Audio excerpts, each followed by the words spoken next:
ভারতের সংবিধান হলো বিশ্বের বৃহত্তম লিখিত সংবিধান, বিশ্বের লিখিত সংবিধান। তা লিখিত সংবিধানে কী কী পড়বো আমরা? ভারতের সংবিধান কী হয়েছে? লেখা হয়েছে। ভারতের সংবিধান মৌলিকতা বিহীন, ঠিক আছে। ভারতের সংবিধান কী করেছে? বিশ্বের বিভিন্ন দেশের সংবিধান থেকে কী করা হয়েছে? লেখা হয়েছে। বুঝতে পেরেছো কথাটা কী বললাম? ভারতের সংবিধানে বিশ্বের যে বৃহত্তম সংবিধান, লিখিত সংবিধান, সেটা কীভাবে আমরা প্রমাণ পাই? কারণ ভারতীয় সংবিধানের আর্টিকেল, মূল সংবিধানে আর্টিকেল কতগুলো ছিল? 395টা আর্টিকেল, তাই না? কতগুলো পার্ট ছিল? 22টা পার্ট ছিল। শিডিউল কতগুলো ছিল? 8টা শিডিউল ছিল, তপশিল ছিল 8। আজকের আমাদের আলোচ্য বিষয় কি? সংবিধানের বৈশিষ্ট্য, ঠিক আছে। ভারতীয় সংবিধান আগের দিন আমরা তৈরি করে ফেলেছিলাম। সংবিধান তৈরি হয়েছে কবে? কোশ্চেন শুনবি, সংবিধান তৈরি হয়েছে কবে? 1949 সালের 26শে নভেম্বর। আর সংবিধান কার্যকরী হয়েছে কবে? 1950 সালের 26শে জানুয়ারি। এই দুটো ডেট কেউ ভুলবে না, ঠিক আছে। এটা আমরা আগের দিন দেখেছি। তো ভারতের সংবিধান বিশ্বের বৃহত্তম গণতান্ত্রিক রাষ্ট্রের শাসনতান্ত্রিক রূপরেখা, ঠিক আছে। ভারতের সংবিধান কবে গণপরিষদ কর্তৃক গৃহীত হয়েছে? কবে? 1949 সালের 26শে নভেম্বর। তাই 26শে নভেম্বর অ্যাডপ্ট করেছে। 26শে নভেম্বর ডেটটাকে আমরা কি বলি? সংবিধান দিবস, কনস্টিটিউশন ডে আমরা পালন করি। কবে? 26শে নভেম্বর প্রত্যেক বছর। মনে থাকবে কি বললাম? এরপরে এসো, কবে কার্যকরী হয়? 1950 সালের 26শে জানুয়ারি এটা কি হয়? কার্যকরী হয় 1950 সালের 26শে জানুয়ারি। এইটাই সম্পূর্ণরূপে এনফোর্সড, হ্যাঁ, প্রজাতন্ত্র দিবস। তারপর থেকে আমরা কি বলি? একে প্রজাতন্ত্র দিবস। খসড়া কমিটির চেয়ারম্যান, সংবিধানের জনক কাকে বলা হয়? সংবিধানের জনক বলা হয় বি.আর. আম্বেদকরকে। আর উৎস, বিশ্বের বিভিন্ন দেশের সংবিধান থেকে। ভারতীয় সংবিধান কিন্তু মৌলিক নয়। মৌলিক মানে যে সংবিধানটা নিজে নিজে লেখা হয়েছে, কিন্তু ভারতের সংবিধান কি হয়েছে? অন্যান্য বিশ্বের বৃহত্তম দেশগুলোর যে সংবিধান ছিল সেখান থেকে কি করা হয়েছে? টোকা হয়েছে। বুঝতে পেরেছো কথাটা কি বললাম? তাই মৌলিক নয় অ্যাকচুয়ালি, হ্যাঁ, মৌলিকতা বিহীন। তাহলে এগুলো আমরা মোটামুটি আগের দিন জেনেছি। তাহলে এবার কি জানো? ভারতের সংবিধানের বৈশিষ্ট্য। ভারতের সংবিধানের প্রথম বৈশিষ্ট্য আমরা কি বলেছি? ভারতের সংবিধান হলো বৃহত্তম লিখিত সংবিধান, বৃহত্তম লিখিত সংবিধান। তাহলে ভারতীয় সংবিধান কিন্তু কি? লিখিত। প্রথম বৈশিষ্ট্য কিন্তু এখানেই মুখস্থ করাবো। ভারতীয় সংবিধানের যে বৈশিষ্ট্য, ভারতীয় সংবিধানটা কীরকম টাইপ? বৃহত্তম লিখিত সংবিধান, বৃহত্তম লিখিত সংবিধান। তাহলে প্রথম বৈশিষ্ট্যর কথা মনে থাকবে, বৃহত্তম কি? লিখিত সংবিধান। লিখিত সংবিধান কাদের বলে? যে সংবিধানটা কি হয়? লেখা হয়েছে, ঠিক আছে। আর অলিখিত সংবিধান কাকে বলে? অলিখিত সংবিধান বিভিন্ন প্রথা, রীতিনীতি, বিচার বিভাগের রায়, আইনসভা প্রণীত আইন, এগুলো থেকে কি হয়েছে? লেখা, এগুলো থেকেই তৈরি হয়েছে। এটা হচ্ছে অলিখিত সংবিধান। কোথায় আছে? ব্রিটেনে। আর ভারতের সংবিধান কীরকম? ভারতের সংবিধান হচ্ছে লিখিত সংবিধান, বিশ্বের বৃহত্তম লিখিত সংবিধান, ঠিক আছে। ভারতের সংবিধান লিখিত সংবিধান। এবার লিখিত বৃহত্তম কেন বলা হয়েছে? 395টা আর্টিকেল। ভারতের সংবিধানে ধারা আছে কটা? আর 300। মূল সংবিধান যখন 1950 সালে 26শে জানুয়ারি, মূল সংবিধানে কতগুলো ধারা ছিল? 395টা ধারা। আর কতগুলো পার্ট ছিল? 22টি পার্ট। অধ্যায় কাকে বলে? আমরা আজকে কি পড়ছি? পলিটিক্যাল সায়েন্স, রাষ্ট্রবিজ্ঞানের কি আমাদের একটাই চ্যাপ্টার আছে? কতগুলো চ্যাপ্টার আছে? ফার্স্ট সেমিস্টারে 6টা। তাহলে সংবিধানের কতগুলো অধ্যায় আছে? 22টা অধ্যায়। বুঝতে পেরেছো? ক্লিয়ারলি বোঝানোর চেষ্টা করছি। ক্লিয়ার? 22টা অধ্যায় আর 395টা আর্টিকেল। আর কতগুলো শিডিউল আছে? 8টি শিডিউল। এই শিডিউল জিনিসটা কি? ভালো করে বোঝ। এই শিডিউল জিনিসটা অনেকেই মনে কোশ্চেন থাকে, শিডিউল জিনিসটা কি? তপশিল মানে বুঝে নে। আর্টিকেলে কি লেখা হয়? ভারতের সংবিধানে প্রথম আর্টিকেলে লেখা আছে যে ধর ভারতের সংবিধানে বলছে যে গোটা ভারত হচ্ছে রাজ্যসমূহের সংঘ, মানে অনেকগুলো রাজ্য থাকবে। তো অনেকগুলো রাজ্য, প্রথম যে রাজ্য তৈরি হয়, ভাষাভিত্তিক রাজ্য গঠন হয় 1956 সালে। কত সালে? 1956 সালে। 14টা রাজ্য। কতগুলো রাজ্য হয়? 14টা রাজ্য। আর 6টা কেন্দ্রশাসিত অঞ্চল ছিল। কিন্তু বর্তমানে কতগুলো রাজ্য আছে? 28টা রাজ্য। তাহলে ভারতের এই যে আর্টিকেল আছে, আর্টিকেল তো ধর 1 লাইনে, 2 লাইনে বা 3 লাইনের মধ্যে। এবারে ওই 28টা রাজ্যের নাম লেখা বারবার সম্ভব? আর্টিকেলে সম্ভব নয়। তো বিস্তারিতভাবে যে জিনিসগুলো আছে, যেমন রাজ্যের নাম, ভাষা। আগে কতগুলো ভাষা ছিল? প্রথম সংবিধানে 14টার মতো ধরো ভাষা ছিল, কিন্তু এখন ভাষা হয়ে গেছে কতগুলো? 22টা ভাষা হয়ে গেছে। তাহলে এই যে এই জিনিসগুলো, এইগুলো কোথায় লেখা থাকবে? শিডিউলে লেখা থাকবে। বুঝতে পেরেছো কি বললাম? তপশিলটা কী জন্য ব্যবহার করা হয়েছে? যেগুলো ভারতের সংবিধানের আর্টিকেলের মধ্যে লেখা নেই বিস্তারিতভাবে যেগুলো আলোচনা, সেই আলোচনাগুলো কোথায় হবে? তফসিলে। বুঝতে পেরেছো তফসিল কোনটা? এরকম তফসিল কটা ছিল? 8টা। এখন শিডিউল কটা হয়েছে? 12টা। বর্তমানে শিডিউল কটা? 12টা। তাহলে সংবিধানের ধারা আগে কতগুলো ছিল? মূল সংবিধানে 395টা, কিন্তু বর্তমানে সংবিধানের ধারা কত? 448টা। অনেক বইতে 470 লেখা থাকবে, কিন্তু যদি 448 ধরো অপশানে নেই, তাহলে 470ই করতে হবে। কিন্তু মূল যদি এরকম কোশ্চেন হয়, উপধারাগুলো বাদ দেওয়া হয়, তাহলে 448টির বেশি এটা প্রায় ধরা হয়। ঠিক আছে, কিন্তু কোথা থেকে বেশিরভাগ কোশ্চেন কোথা থেকে আসবে? মূল সংবিধান। মূল সংবিধানে কতগুলো আর্টিকেল ছিল? 395। কেউ ভুলবে না। শিডিউল কতগুলো ছিল? 8টি শিডিউল ছিল। আর অধ্যায় কতগুলো ছিল? ভুলবে না তো? তাহলে বলো, মূল সংবিধানে ভারতের যে বৃহত্তম লিখিত সংবিধান, সেটা আমরা বুঝতে পারবো কীভাবে? যে ভারতের সংবিধান আর্টিকেল কতগুলো ছিল? 395টা আর্টিকেল। যখন তৈরি হয়েছে কতগুলো আর্টিকেল? 395টা আর্টিকেল। ঠিক আছে, কতগুলো অধ্যায় ভাগ ছিল? 22টা অধ্যায়। ঠিক আছে, সেই জন্য বড়, 22টা অধ্যায়। আর তারপরে কতগুলো শিডিউল ছিল? 8টা শিডিউল। এইবার ভাবো, বর্তমানে আর্টিকেল কতগুলো হয়ে গেছে? 448টির বেশি, 448-এর বেশি। এরপরে দাঁড়িয়ে 22টি পার্ট বেড়ে কটা হয়েছে? 25টা পার্ট। আর শিডিউল বেড়ে 8টা শিডিউল বেড়ে কটা হয়েছে? 12টা। মুখস্থ হবে? মনে থাকবে তো? কেউ ভুলবে না কিন্তু। মূল সংবিধান আর পার্থক্যটা আমি বুঝিয়ে দিলাম, তাহলে কি এইগুলো আমরা জানি। সংশোধন হয়েছে, ভালো করে দেখো, এখানে আরেকটা কী লেখা আছে? সংশোধন হয়েছে। 50-এ সংশোধন হয়নি। কবে থেকে সংশোধন শুরু হয়েছে? 51 থেকে। ভারতের সংবিধান সংশোধন কবে থেকে শুরু হয়েছে? 1951 থেকে সংশোধন শুরু হয়েছে। সংশোধন জিনিসটা কি? সংবিধান সংশোধন জিনিসটা কি ভালো করে বোঝো। সংবিধান তৈরি হয়েছে 1950, মানে কার্যকরী হয়েছে। কার্যকরী 1950 সাল। 50 সালের মানুষজন আর 2026 সালের মানুষজন কি একই বিহেভিয়ার করবে?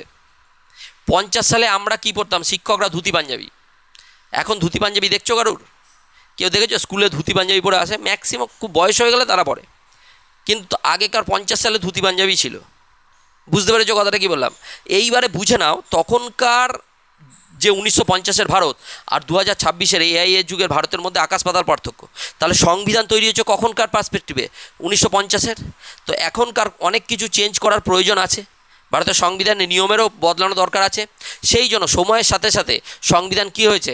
একটু একটু করে সংশোধন হয়েছে। সেটা 395টা আর্টিকেলের মধ্যে 368, কত নম্বর? 368 নম্বর একটা আর্টিকেল লিখেছে। 368 এই আর্টিকেলে কি বলা হয়েছে? 368 নম্বরে বলা হয়েছে পার্লামেন্ট চাইলে সংবিধান সংশোধন করতে পারবে। পার্লামেন্ট যদি মনে করে সংবিধান সংশোধন করার প্রয়োজন আছে, তাহলে সংশোধন বা সংযোজন এটা পার্লামেন্ট চাইলে করতে পারবে। কত নম্বর ধারায় লেখা আছে? 368। তাহলে সংবিধান সংশোধন ভারতের কত নম্বর আর্টিকেল? 368। সেই বলেই প্রথম 1 নম্বর সংবিধান সংশোধন 1951 সালে 1 নম্বর সংবিধান সংশোধন হয়। বুঝতে পেরেছ? জমিদারি প্রথার উচ্ছেদ, এই সমস্ত সংশোধনগুলো হয়। তাহলে 1 নম্বর সংশোধন কবে হয়েছে? 1951। দিয়ে 2, 3, 4 করে এতদিনে কতবার সংশোধন হয়েছে? 105। কিন্তু এটা কত সালের রিপোর্ট? 2021 সালের। 2021 সালে। এই 2026-এ এখন 106 বার হয়ে গেছে। 106তম সংবিধান সংশোধন। কততম সংবিধান সংশোধন হয়েছে? 106। কিন্তু তোমাদের কাছে পরীক্ষা এলো যে 106 অপশানে নেই, 105 অবধি লাস্ট আছে, তাহলে 105ই করবে, অসুবিধা নেই তো। আমি মাল্টিপল চয়েস কীভাবে আসে বলে দিচ্ছি। তাহলে কতবার সংশোধন হয়েছে এখনও পর্যন্ত? 106তম। 106তম সংবিধান সংশোধনটা কি? নারীদের জন্য সুরক্ষা। নারীদের জন্য কোথায়? নারীদের জন্য আসন বন্টন করেছে। লোকসভা আর রাজ্য বিধানসভাতে 33% আসন সংরক্ষণ করা হয়েছে। বুঝতে পেরেছ? মানে নারীদের থাকতে হবে পার্লামেন্টেও। মহিলাদের যে অধিকার সেটা দেওয়া হয়েছে। কত পার্সেন্ট আসন? 33% আসন সংরক্ষণ করা হয়েছে। সেইটা সংশোধন কোথায় এনেছে? 106। আর 1950-এ এসব বলবে নারীদের এত পার্সেন্ট আসন চাই, এই ব্যাপারটা আসতো না। ক্লিয়ার হয়েছে? বুঝতে পেরেছো কি বললাম রিজার্ভেশনের ব্যাপারটা? তাহলে গিয়ে বুঝতে পারলে সংশোধনটা ক্লিয়ার হলো। এবার বলো, আবার বলো, ভারতের এইটা কি বৈশিষ্ট্যটা কি? মেন বৈশিষ্ট্য কি? মেন বৈশিষ্ট্য হচ্ছে, প্রথম বৈশিষ্ট্যর নাম কি বলো? আজকে আমাদের চ্যাপ্টারটার নাম কি? সংবিধানের বৈশিষ্ট্য। ভারতের সংবিধানের বৈশিষ্ট্য। প্রথম বৈশিষ্ট্য, ভারতের সংবিধান হলো বিশ্বের বৃহত্তম লিখিত সংবিধান। বিশ্বের লিখিত সংবিধান। তা লিখিত সংবিধান কী কী পড়বো আমরা? ভারতের সংবিধান কী হয়েছে? লেখা হয়েছে। ভারতের সংবিধান মৌলিকতা বিহীন। ঠিক আছে, ভারতের সংবিধান কী করেছে? বিশ্বের বিভিন্ন দেশের সংবিধান থেকে কী করেছে? লেখা হয়েছে। বুঝতে পেরেছো কথাটা কী বললাম? ভারতের সংবিধানে বিশ্বের যে বৃহত্তম সংবিধান, লিখিত সংবিধান, সেটা কীভাবে আমরা প্রমাণ পাই? কারণ ভারতীয় সংবিধানের আর্টিকেল, মূল সংবিধানে আর্টিকেল কতগুলো ছিল? 395টা আর্টিকেল, তাই না? কতগুলো পার্ট ছিল? 22টা পার্ট ছিল। শিডিউল কতগুলো ছিল? 8টা শিডিউল ছিল, তপশিল ছিল 8টা। বর্তমানে আর্টিকেল কতগুলো হয়েছে? 448-এর বেশি। আচ্ছা, 22টি পার্ট বেড়ে কটা হয়েছে? 25টা। আচ্ছা, শিডিউল 8টা বেড়ে কটা হয়েছে? 12টা শিডিউল হয়েছে। ভারতের সংবিধান কবে তৈরি হয়? 1949 সালের 26শে নভেম্বর। আর কনস্টিটিউশন ডে কোন দিনটাকে পালন করা হয়? 26শে নভেম্বর। আর কবে সংবিধান কার্যকরী হয়? 1950 সালের 26শে জানুয়ারি। এইটুকু। আর এখন বর্তমানে সংবিধান সংশোধন কতবার হয়েছে? 106 বার। অসুবিধা আছে? পারা যাবে? তাহলে প্রথম বৈশিষ্ট্য হয়ে গেল। প্রথম বৈশিষ্ট্যের নাম কি? ভারতীয় সংবিধানের কি? বিশ্বের বৃহত্তম লিখিত সংবিধান। ভারতীয় সংবিধান হলো বিশ্বের বৃহত্তম লিখিত সংবিধান। অসুবিধা নেই, পারা যাবে। এইবারে আমরা আসি দ্বিতীয় বৈশিষ্ট্য। দ্বিতীয় বৈশিষ্ট্য আছে সুপরিবর্তনীয় ও দুষ্পরিবর্তনীয়। সুপরিবর্তনীয় জিনিসটা কি? আমি বারবার বলেছি, সংবিধান সুপরিবর্তনীয় আর দুষ্পরিবর্তনীয়। সুপরিবর্তনীয় মানে সহজেই পরিবর্তন করা যায়, আর দুষ্পরিবর্তনীয় মানে সহজে পরিবর্তন করা যায় না। আচ্ছা, লিখিত সংবিধানের টাইপ কটা? দুটো, লিখিত আর অলিখিত। কোনটা সুপরিবর্তনীয় হবে, লিখিত না অলিখিত? অলিখিতটা সহজেই পরিবর্তন হয়, আর লিখিত হলে কী হবে? সহজে পরিবর্তন করা যায় না। যেমন দুষ্পরিবর্তনীয় সংবিধান সহজে পরিবর্তন করা যায় না কোথায়? আমেরিকার সংবিধান সহজে পরিবর্তন করা যাবে না। আর সুপরিবর্তনীয় কোনটা? ব্রিটেনের সংবিধান, অলিখিত, সহজে পরিবর্তন করা যাবে। এইবারে বোঝো সুপরিবর্তন ভারতের সংবিধানটা কীরকম। ভারতের সংবিধান সুপরিবর্তনীয় আর দুষ্পরিবর্তনীয় সংমিশ্রণ। সুপরিবর্তনীয় আর দুষ্পরিবর্তনীয় সংমিশ্রণ। অসুবিধা আছে? কেন সংমিশ্রণ বলছে? ভারতের সংবিধান কিছু কিছু জায়গায় দুষ্পরিবর্তনীয়, সহজে পরিবর্তন করা যাবে না। ঠিক আছে, যেমন রাষ্ট্রপতি নির্বাচন পদ্ধতি, কেন্দ্র রাজ্য ক্ষমতা বন্টন, এইগুলোর ক্ষেত্রে কি করা যাবে না? সহজে পরিবর্তন করা যাবে না। আর কিছু কিছু জায়গায় সুপরিবর্তন, কিছু কিছু জায়গায় সহজে পরিবর্তন করা যায়। সেগুলো রাজ্যের নাম ও সীমানা পরিবর্তন, যেমন বিহার থেকে কী হয় ঝাড়খণ্ড হলো, এরকমভাবে। তো এই রাজ্যের নাম হায়দ্রাবাদ, তেলেঙ্গানা, এরকম বুঝতো, মধ্যপ্রদেশ থেকে ছত্তিশগড়, সহজে রাজ্যের নাম ও সীমানা সহজে পরিবর্তন করা যায়। বুঝতে পারলাম? তাহলে ভারতীয় সংবিধানের 2 নম্বর বৈশিষ্ট্য কি? সুপরিবর্তনীয় আর দুষ্পরিবর্তনীয় কি? সংমিশ্রণ। ভারতের 2 নম্বর বৈশিষ্ট্য কি? সুপরিবর্তনীয় দুষ্পরিবর্তনীয় প্রকৃতির সমন্বয়। মানে এটা হচ্ছে সুপরিবর্তনীয় ও দুষ্পরিবর্তনীয় সংমিশ্রণ। 2 নম্বর বৈশিষ্ট্য বুঝতে পারলে কি বললাম? সুপরিবর্তনীয়, ফ্লেক্সিবল, সাধারণ সংখ্যাগরিষ্ঠতায়। উদাহরণ, রাজ্যের নাম সীমানা পরিবর্তন, ঠিক আছে, এটা করা যায়। আর দুষ্পরিবর্তনীয়, রাষ্ট্রপতি নির্বাচন পদ্ধতি, কেন্দ্র রাজ্য ক্ষমতা বন্টন, এগুলো সহজে পরিবর্তন করা যায় না। ক্লিয়ার হচ্ছে? অসুবিধা আছে? তাহলে আবার বলো, প্রথম বৈশিষ্ট্য কি বলেছিলাম? বিশ্বের বৃহত্তম, 1 নম্বর বৈশিষ্ট্য বিশ্বের বৃহত্তম লিখিত সংবিধান ভারতের সংবিধান, তাই তো? আচ্ছা, বৃহত্তম সেই হিসাবে কিভাবে আমরা বলবো যে বৃহত্তম? কারণ ভারতের সংবিধান কবে তৈরি হয়? 26 না, সবাই বলছিস না, তার মানে সাউন্ডটা অনেক হালকা দেখতে পাচ্ছি, তার মানে তোদের মুখস্থ হচ্ছে না। আবারও বল, ভারতের সংবিধান কবে তৈরি হয়? 1949 সালে 26শে নভেম্বর। কবে কার্যকরী হয়? 1950 সালে 26শে জানুয়ারি। আচ্ছা, ভারতীয় সংবিধানে, মূল সংবিধানে কতগুলো আর্টিকেল ছিল? 395টা আর্টিকেল। কতগুলো পার্ট ছিল? 22টা পার্ট ছিল। কতগুলো শিডিউল ছিল? 8টা শিডিউল। বর্তমানে কতগুলো আর্টিকেল হয়েছে? 448। আচ্ছা, তারপরে কতগুলো পার্ট হয়েছে? শিডিউল কতগুলো হয়েছে? 8টা থেকে বেড়ে 12টা। Very good. তাহলে ভারতের সংবিধান আমাদের কি? বিশ্বের বৃহত্তম লিখিত সংবিধান। ঠিক আছে, অসুবিধা নেই। এইবারে বলো, কতবার সংশোধন হয়েছে এতদিনে? আচ্ছা, প্রস্তাবনা কবার সংশোধন হয়েছে এতদিনে? একবার। প্রস্তাবনা কটা কথা অ্যাড হয়েছে? 3টে। কি কি? সমাজতান্ত্রিক, সমাজতান্ত্রিক আর ধর্মনিরপেক্ষ আর ইন্টিগ্রিটি মানে সংহতি, তাই তো? সোশ্যালিস্ট আর কি? সোশ্যালিস্ট, সেকুলার আর ইন্টিগ্রিটি, এই 3টে কথা অ্যাড হয়েছে। কবে অ্যাড হয়েছে? কততম সংবিধান সংশোধন? 42তম। কত সাল ওটা? 1976 সাল। 1976 সালে 42তম সংবিধান সংশোধন। এটা আগের দিনের কোশ্চেন করে দিলাম। যাই হোক, এবার 2 নম্বর কি বললাম আমরা? সুপরিবর্তনীয় আর দুষ্পরিবর্তনীয় সংবিধানের সংমিশ্রণ, সুপরিবর্তনীয় ও দুষ্পরিবর্তনীয় সংমিশ্রণ। ঠিক আছে, কিছু কিছু জায়গায় সহজে পরিবর্তন করা যায় ভারতের সংবিধান, কিছু কিছু জায়গায় সহজে পরিবর্তন করা যায় না। অসুবিধা আছে? পারা গেল 2 নম্বর বৈশিষ্ট্য। এইবার 3 নম্বরে চলেছো। 3 নম্বর হচ্ছে সংসদীয় শাসন ব্যবস্থা। কি? সংসদীয় শাসন ব্যবস্থা। এই যে পার্লামেন্ট দেখতে পাচ্ছ, সংসদীয় শাসন ব্যবস্থা জিনিসটা কি? দেখো, আমাদের শাসন ব্যবস্থা, ভারতের শাসন ব্যবস্থা, আমাদের এখানে 200 বছর কারা রাজত্ব করে গেছে এর আগে, স্বাধীনতার আগে? ব্রিটিশরা কীরকম? ব্রিটেন হচ্ছে সংসদীয় শাসন ব্যবস্থা। ব্রিটেনে কীরকম? সংসদীয় শাসন ব্যবস্থা। ব্রিটেনের সংসদীয় শাসন ব্যবস্থায় আমাদের এখানে কী করা হয়েছে? অ্যাডপ্ট করা হয়েছে। তাহলে ভারতের শাসন ব্যবস্থা কীরকম? সংসদীয় শাসন ব্যবস্থা। সংসদীয় মানে parliamentary form of government, parliament দ্বারা পরিচালিত হয়। আমাদের পুরো শাসন ব্যবস্থা কার দ্বারা পরিচালিত হয়? পার্লামেন্টের কটা কক্ষ? পার্লামেন্টের 2টো কক্ষ। পার্লামেন্টের কটা কক্ষ? 2টো কক্ষ। ঠিক আছে, এটা পার্লামেন্ট নয়, অ্যাকচুয়ালি রাষ্ট্রপতি ভবনের মতো দেখাচ্ছে, যাই হোক। পার্লামেন্টের কটা কক্ষ? পার্লামেন্টের 2টো কক্ষ। ঠিক আছে, পার্লামেন্টের কটা কক্ষ? 2টো কক্ষ। এখন পার্লামেন্টটাকে চেঞ্জ করা হচ্ছে, সেন্ট্রাল ভিস্তা করা হচ্ছে। পার্লামেন্টের 2টো কক্ষ কী কী? রাজ্যসভা আর লোকসভা। উচ্চকক্ষ রাজ্যসভা, নিম্নকক্ষ লোকসভা।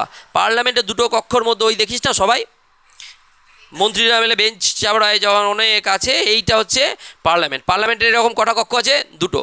উচ্চকক্ষের নাম কি? রাজ্যসভা। নিম্নকক্ষের নাম লোকসভা। কিন্তু নিম্নকক্ষ লোকসভা হলো পাওয়ার বেশি লোকসভারই। পাওয়ার বেশি কার? লোকসভার। প্রত্যেক 5 বছর অন্তর কার ভোট হয়? লোকসভার ভোট হয়। লোকসভার টোটাল সিট মানে বর্তমানে সদস্য সংখ্যা কত? 543 জন। কতগুলো? 543 জন। এগুলো আমি বারবার বলবো তোদের মুখস্থ করানোর জন্য, যে এইগুলো পরবর্তীকালে কাজে দেবেই। বুঝতে পেরেছিস? লোকসভার সদস্য সংখ্যা অনধিক কতগুলো? 550। তার মধ্যে বর্তমান সদস্য কতগুলো? 543 জন। রাজ্যসভার সদস্য সংখ্যা কত? রাজ্যসভার সদস্য সংখ্যা হচ্ছে 250 মানে 250, কিন্তু বর্তমান সদস্য সংখ্যা বর্তমান হচ্ছে 245। কতগুলো? 245। এগুলো এমপিদের হিসাব হলো। বুঝতে পেরেছিস? তেমনি প্রত্যেকটা রাজ্যেও কী আছে? রাজ্য বিধানসভা। রাজ্যের আইনসভার 2টো কক্ষ। কী? একটা বিধানসভা আর একটা বিধান পরিষদ আর বিধানসভা। প্রত্যেক বছর বিধানসভা কি? নিম্নকক্ষ। রাজ্য আইনসভা নিম্নকক্ষের নাম কি? বিধানসভা। প্রত্যেক 5 বছর অন্তর বিধানসভারও ভোট হয়। আর বিধানসভা থেকে কে নির্বাচন হয়? মুখ্যমন্ত্রী। বিধানসভাতে রাজ্যের কি হয়? মুখ্যমন্ত্রী। আর লোকসভা নির্বাচনে কি হয়? কেন্দ্রের প্রধানমন্ত্রী হয়। গোটা দেশের প্রধানমন্ত্রী কোথায় হয়? কোন ভোটে? লোকসভা ভোটে। পলিটিক্যাল সায়েন্সের স্টুডেন্ট হিসেবে এগুলো জান। প্রত্যেক 5 বছর অন্তর লোকসভার ভোট হয়। লোকসভার যারা আমাদের এখান থেকে লোকসভায় যেতে, তারা কোথায় যায়? ডিরেক্ট দিল্লিতে, পার্লামেন্টে। বুঝতে পারলাম? আর যারা বিধানসভা, এই যে কিছুদিন আগে বিধানসভা ভোট হলো, তারা কোথায় থাকে? তাদেরকে বিধায়ক বলা, MLA, member of legislative assembly. ঠিক আছে, আর যারা লোকসভায় যেতে তারা কি হয়? এমপি। ঠিক আছে, পার্লামেন্টের মেম্বার হয়ে যায়। বুঝতে পেরেছিস কী বললাম? অসুবিধা আছে? ক্লিয়ার হচ্ছে? এরকমভাবেই আস্তে আস্তে সবকটা জিনিস জানবি। আজকে এসছিস কিসের? বৈশিষ্ট্য মুখস্থ তো হয়ে যাবে, কিন্তু জানার জন্য। পলিটিক্যাল সায়েন্সের স্টুডেন্ট হিসেবে এইগুলো জানলে অনেক সলভ হয়ে যাবে, দেখবি। খবর দেখতে পারবি, বুঝতেও পারবি।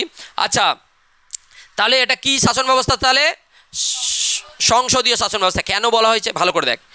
কটা কক্ষ বললাম? পার্লামেন্টের 2টো কক্ষ। কি কি? রাজ্যসভা আর লোকসভা। লোকসভার প্রত্যেক বছর ভোট হয়। লোকসভা ভোটে কে নিয়োগ হয়? প্রধানমন্ত্রী। লোকসভা ভোটে কে নিয়োগ হয়? প্রধানমন্ত্রী। লোকসভা যে ভোটটা হচ্ছে, লোকসভা কতগুলো সিট আছে টোটাল? 543টা। মানে টোটাল সিট নয়, বর্তমানে সদস্য কত? 543 সিটে ভোট হচ্ছে। তার মধ্যে যে পার্টি সব থেকে বেশি সিট পাবে, সেই পার্টির নেতা কি হবে? প্রধানমন্ত্রী। তা লোকসভায় এখন বর্তমানে কোন পার্টির সিট সংখ্যা বেশি? বিজেপির। তা বিজেপির প্রধানমন্ত্রী হয়েছে তো। এইবারে বুঝে নে, তোদেরকে একটা সিম্পল কথা বলছি। লোকসভা তৈরি হলো, তার মধ্যে বিজেপি সবাই মিলে কাকে বললো যে নরেন্দ্র মোদী প্রধানমন্ত্রী হোক। এইবারে রাতারাতি রাহুল গান্ধী কী করলো? সবাইকে টাকা দিয়ে কিনে নিল। বিজেপির 200 জনকে টাকা দিয়ে কিনে নিল। ঠিক আছে, সাপোজ ধর, তাহলে কতগুলো এমপিকে কিনে নিল? 200 জনকে নিয়ে নিল। 200 জনকে যখন কিনে নিল, তাহলে সবাই সাপোর্ট করবে কংগ্রেসকে। তাহলে সঙ্গে সঙ্গে নরেন্দ্র মোদী আর প্রধানমন্ত্রী থাকবে না। কে হয়ে যাবে প্রধানমন্ত্রী? রাহুল গান্ধী হয়ে যাবে। তাই ক্ষমতাটা কার আছে? প্রধানমন্ত্রীর না, ক্ষমতাটা আছে পার্লামেন্টের লোকসভার। লোকসভা যদি ভেঙে যায়, লোকসভার মন্ত্রীরা যদি সবাইকে সাপোর্ট করে, ওই সবাই মিলে যাকে সাপোর্ট করবে সেই কিন্তু প্রধানমন্ত্রী হবে। বুঝতে পেরেছিস কী বললাম? ক্লিয়ার হচ্ছে? এরকম হয় না, কিন্তু করা যায়, সম্ভব হয়। টিএমসি যেমন, আমাদের এখানে টিএমসি দেখে এমএলএরা গেল তো এমএলএরা গেল, টিএমসির এমএলএরা মমতা ব্যানার্জিকে সাপোর্টই করলো না, উল্টে ঋতপ্রথম আলাদা করে 64 জন 60 জন নিয়ে ওরা ভালো তৃণমূল হয়ে গেল। তাহলে যে মেন তৃণমূলের সবাই জানতো মমতা ব্যানার্জির কাছেই থাকলো না তৃণমূল। তাহলে পাওয়ারটা কার? পাওয়ারটা কিন্তু ব্যক্তির নয়, পাওয়ারটা প্রধানমন্ত্রী মুখ্যমন্ত্রীর নয়, পাওয়ারটা কার হচ্ছে? পাওয়ারটা হচ্ছে পার্লামেন্টের, আর রাজ্যের ক্ষেত্রে রাজ্য আইনসভার। পাওয়ারটা কিন্তু তাদের। তাহলে শাসন ব্যবস্থাটা কে পরিচালনা করছে? আইন, পার্লামেন্ট। কে পরিচালনা করছে? পার্লামেন্ট। তাহলে আমরা বলতে পারি ভারতের শাসন ব্যবস্থা কীরকম? সংসদীয় শাসন ব্যবস্থা। ভারতের শাসন ব্যবস্থা কীরকম বোঝাতে পারলাম? ভারতের শাসন ব্যবস্থার কন্ট্রোল কে করছে? পার্লামেন্ট। পার্লামেন্ট যদি, লোকসভা যদি ভেঙে যায় তাহলে প্রধানমন্ত্রী থাকতে পারবে না। ক্লিয়ার হচ্ছে? বোঝাতে পারছি? তাহলে কি এবার দেখ, একটা সংসদীয় শাসন ব্যবস্থা সবসময় একটা নিয়মতান্ত্রিক শাসক থাকে। নিয়মতান্ত্রিক শাসক মানে কি বলতো? নামেই শাসক, কাজ নাই, নামেই শাসক। আমাদের নামের শাসককে রাষ্ট্রপতি। ব্রিটেনেরও তেমনি, ব্রিটেনেরও নিয়মতান্ত্রিক শাসককে রাজা বা রানী। যখন রাজা বা রানীর জন্মদিন হয় তখন দেখবি একদম এরোপ্লেন করে ফুল, সেটা নয়, এরকম একটা ব্যাপার, বিশাল আয়োজন, ঠিক আছে। কিন্তু প্রধানমন্ত্রী ওরকম হবে না, রাষ্ট্রপতির সময় এরকম করবে। আমাদের এখানে রাষ্ট্রপতি প্রচুর গার্ড দেবে, দেখবি রাষ্ট্রপতি ভবন থেকে পার্লামেন্টে যাবে একটুখানি রাস্তা, কিন্তু প্রতিদিন যদি ওই অধিবেশনের সময় যাবে এমনভাবে নিয়ে যাবে, মানে সেই আর্মি আর স্কোয়াড করে একদম বিশালভাবে কামান্ডো থাকবে, বুঝতে পেরেছিস? ওইখান থেকে ওইটুকু রাস্তা নিয়ে যাবে, বিশাল আয়োজন। রাষ্ট্রপতি ভবনে মানে এত রুম, একজন ব্যক্তি থাকে, প্রচুর এত সুন্দর রুম আছে, কিন্তু থাকে মানে এরকম দারুণ আয়োজন। কিন্তু কে? আমাদের নিয়মতান্ত্রিক শাসক, তার কোনো পাওয়ার নেই। পাওয়ারটা অ্যাকচুয়াল কার? এই জয়নার, বুঝতে পেরেছিস? অ্যাকচুয়াল প্রধান কে? প্রধানমন্ত্রী। অ্যাকচুয়াল প্রধানকে, ক্ষমতাটা কে ভোগ করে? প্রধানমন্ত্রী। আর ব্রিটেনেও তাই, ব্রিটেনের রাজা বা রানী নিয়মতান্ত্রিক শাসক, কিন্তু অ্যাকচুয়াল প্রধানকে? ব্রিটেনেরও প্রধানমন্ত্রী। ক্লিয়ার হচ্ছে? তাহলে সংসদীয় শাসন ব্যবস্থায় নিয়মতান্ত্রিক শাসককে রাষ্ট্রপতি। বোঝাতে পারছি? জনগণ, আইনসভা, লোকসভা, তারপরেই মন্ত্রিসভা তৈরি হচ্ছে। প্রকৃত শাসককে? প্রধানমন্ত্রী। আর দায়বদ্ধতা সমগ্র মন্ত্রিসভা শাসন কার্য পরিচালনার জন্য যৌথভাবে কার কাছে দায়িত্ব থাকে? আইনসভা, জনগণের কাছে। কার কাছে যৌথভাবে দায়িত্ব থাকে? একটা হচ্ছে আইনসভা আর একটা জনগণের কাছে। জনগণ যদি চটে যায় তাহলে কী করবে? তাদেরকে পদ থেকে সরিয়ে দিতে পারবে। ভোট আসবে, অন্য জায়গায় ভোট দিয়ে দেবে, যেমন সরিয়ে দিল মমতা ব্যানার্জিকে। বুঝতে পেরেছিস কী বললাম? অসুবিধা আছে? এবার বলো, 3টে বৈশিষ্ট্য বললাম। কি কি বৈশিষ্ট্য বললাম? 3টে। তাহলে প্রথম বৈশিষ্ট্য কি? ভারতের সংবিধান হলো বিশ্বের বৃহত্তম লিখিত সংবিধান। অসুবিধা আছে? বৃহত্তম লিখিত সংবিধান। তাহলে ভারতের সংবিধান কবে তৈরি হয়? 1950 সালের 26শে নভেম্বর। তাহলে আমি ভুল বললাম, ঠিক আছে, ধরেছিস তোরা। 1949 সালের 26শে নভেম্বর। আচ্ছা, সংবিধান কার্যকরী হয় কবে? 1950 সালের 26শে জানুয়ারি। ঠিক আছে, বুঝতে পেরেছিস কী বললাম? এগুলো তাহলে তোদের মনে আছে? আচ্ছা দেখ, একটা কথা এখানে দেখ, আমি ভুল বললাম তো, দিয়ে আমি কি তোদের পড়াচ্ছি না? না, প্রেস্টিজ চলে গেল। বুঝতে পারছিস কথাটা কী বললাম? সেম প্রসেসে তোরা যখন কোনো কিছু ভুল উত্তর দিতে ভয় পাস, মানে সাউন্ডটা ড্রপ করে দিস, চেঁচিয়েও বলা যায়। ভুলটা কী হয়? চেঁচিয়েও বলা যায়। বুঝতে পেরেছিস কথাটা কী বললাম? মানে ভয় পেয়ে লাভ নেই যে ভুল বলে দেবো, সেই জন্য বললিই না।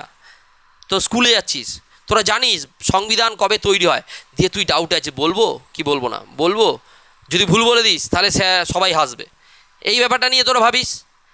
আর আমি ভুল বলেছি, তোরা হাসলে হাসবি, অসুবিধা কী আছে? তো কনফিডেন্সটা আনতে হবে, ভুল বলার জন্য কনফিডেন্স চাই। বুঝতে পেরেছিস কী বললাম? তবে তো ঠিকটা শিখবি।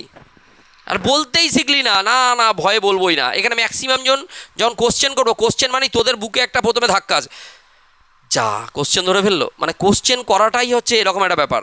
উত্তর দিতে তোরা যখন জেনে যাবি যে ভুল বলার আমার ক্ষমতা আছে, তাহলে গিয়ে তোরা বেশিরভাগ টাইম সঠিকটা বলবি, ভুলের সংখ্যা কমে আসবে। বুঝতে পেরেছিস কী বললাম? তাহলে গিয়ে কী বললাম? সংবিধান তৈরি হয়েছে কবে? 26শে নভেম্বর। আর কার্যকরী হয়েছে কবে? 26শে জানুয়ারি। আচ্ছা, এরপরে বল, সংবিধানে, ভারতীয় সংবিধান, মূল সংবিধানে কতগুলো আর্টিকেল ছিল? আচ্ছা, কতগুলো পার্ট ছিল? শিডিউল ছিল কতগুলো? বর্তমানে কতগুলো আর্টিকেল? আচ্ছা, 448। আচ্ছা, কতগুলো পার্ট ছিল? এখন এখন পার্ট কতগুলো? 25টা। বর্তমান শিডিউল কতগুলো? 12টা। অসুবিধা নেই তাহলে? কতবার সংশোধন হয়েছে এতদিনে? 106 বার। অসুবিধা আছে? অসুবিধা নেই। 2 নম্বর বৈশিষ্ট্য বলো, কথা বলো না। 2 নম্বর বৈশিষ্ট্য দুষ্পরিবর্তনীয় সংমিশ্রণ। সংমিশ্রণ বা সমন্বয় যা বলবি।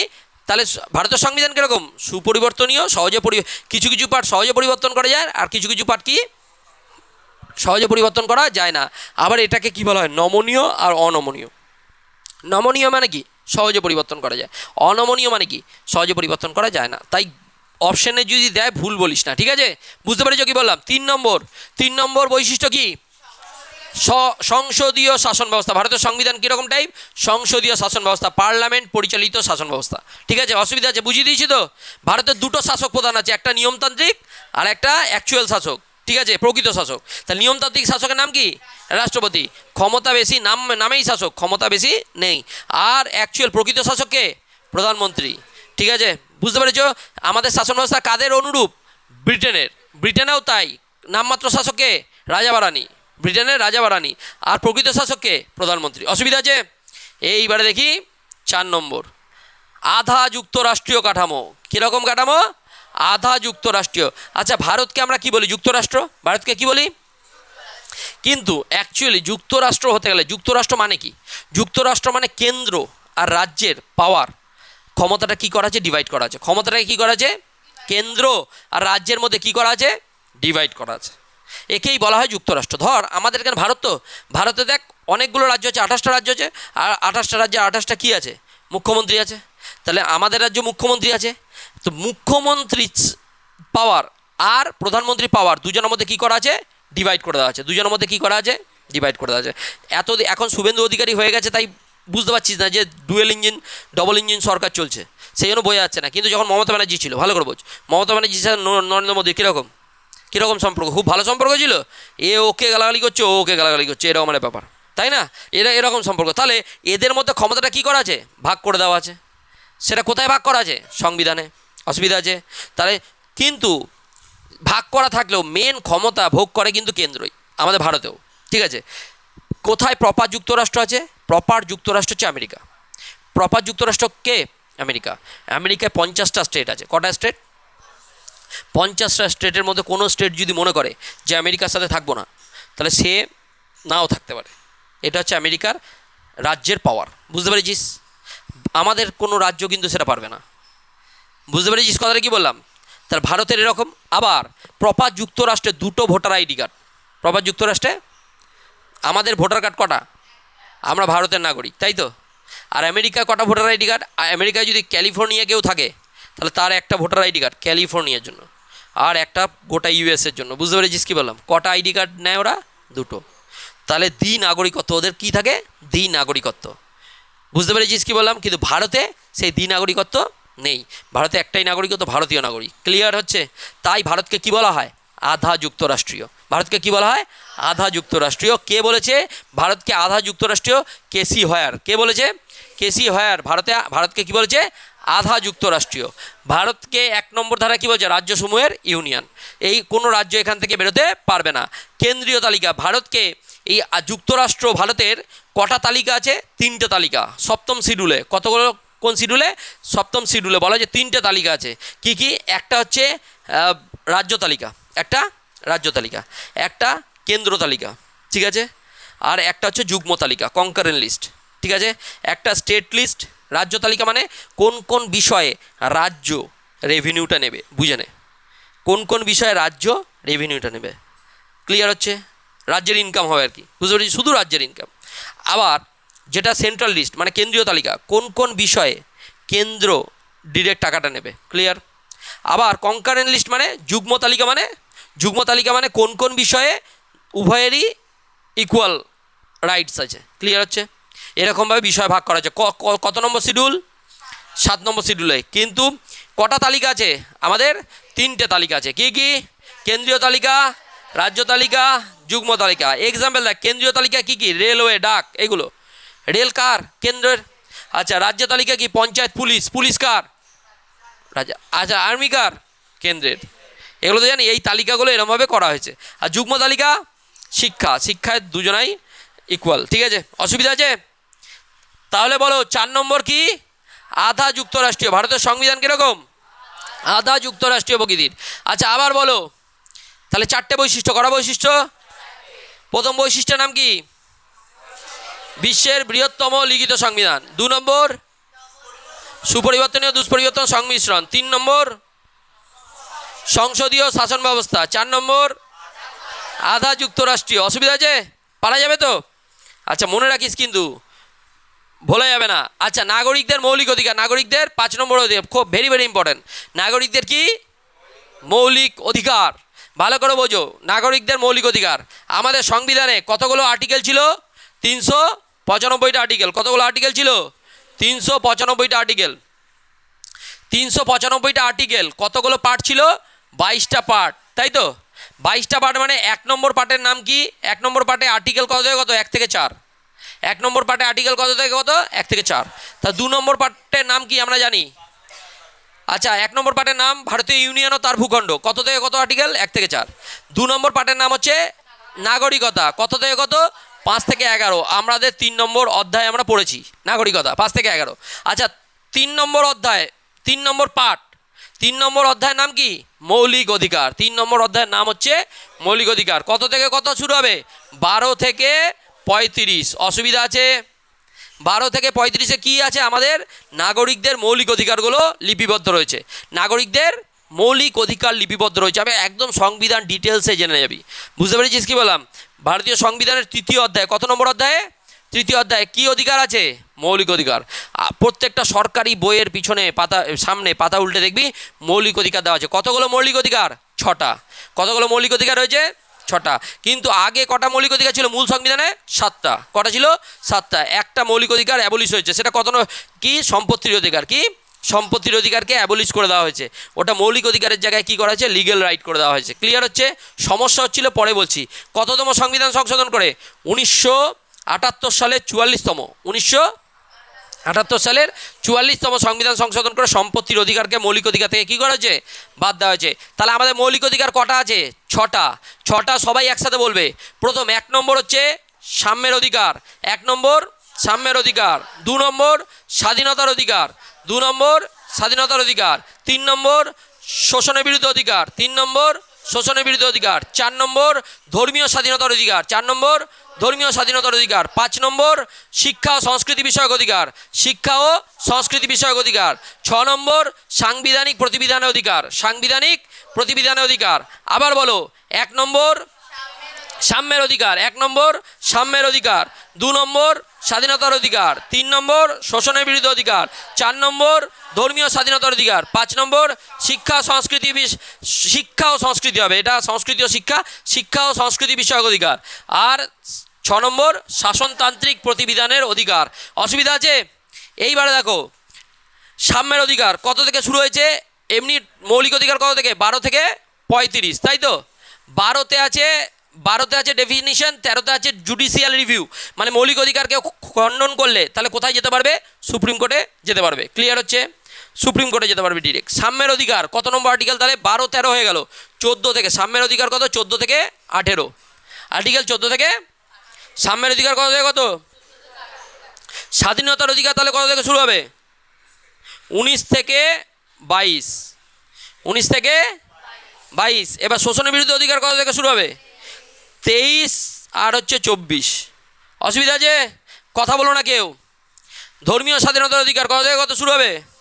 25 থেকে। কথা বলবে না কেউ। 25 থেকে 28। শিক্ষা ও সংস্কৃতি বিষয়ক অধিকার কত থেকে শুরু হবে? 29, 30 হয়েছে।